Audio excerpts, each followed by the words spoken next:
छिनरन के टोला, कानपुर में छिनरन के। हिमांशु के माई बहिनी छिनार, बुआ चाची छिनार, रोशिन छिनार, नवा चरका छिनार, कुत्ता बिल्ली छिनार, छान छप्पड़ छिनार, लौकी कोहड़ा छिनार। छिनरन के टोला, कानपुर में छिनरन के। परवीड़ऊ कई माई बहिनी छिनार, बुआ चाची छिनार, पड़ोसिन छिनार, छुआ छरका छिनार, छान छप्पड़ छिनार, कुत्ता बिल्ली छिनार, गाय भैंसऊ छिनार, लौकी कोहड़ऊ छिनार। छिनरन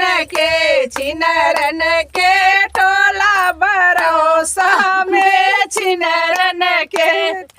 कुलदीपऊ के माई बहिनी छिनार, बुआ चाची छिनार, पड़ोसी छिनार, छुआ छिरका छिनार, छान छप्पड़ छिनार, कुत्ता बिल्ली छिनार, गाय भैंसऊ छिनार, लौकी कोहड़ा छिनार। छिनरन के टोला, भरोसा में छिनरन के। विवेकऊ की माई बहिनी छिनार, बुआ चाची छिनार, पड़ोसिन छिनार, छान छप्पड़ छिनार, छान छप्पड़ छिनार, कुत्ता बिल्ली छिनार, लौकी कोहड़ा छिनार। छिनरन के टोला, विवेक घर में छिनरन के। तो है कटवानी करई चले भैया राहुल रम, कटवानी करई चले भैया पिंटुआ रम, ओनहु से जुड़ी गई बादा। नमस्ते टाटा है, अरे ओनहु के लई गईले बादा। नमस्ते टाटा है। एक क्यारी में आलू बोए, एक क्यारी में भाटा। नमस्ते टाटा।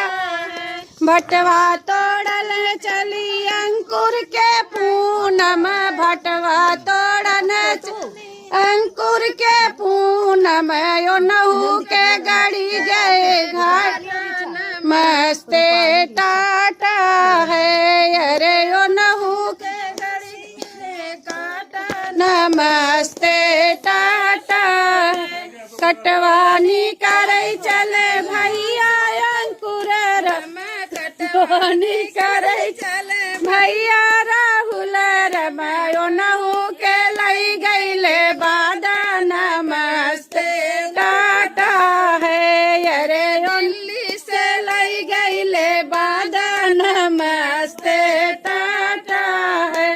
कटवानी करई चले भैया रूपाली, भटवा तोड़न चलही मानसू के रूपाली, करे ओनहु के गड़ी गईले काटा। नमस्ते टाटा है, अरे ओनहु के गड़ी गईले काटा। नमस्ते टाटा। कटवानी करई चले भैया राहुल रम, कटवानी करई चले भैया राहुल रम, बम्बई से लई गईले बादा। नमस्ते टाटा है, अरे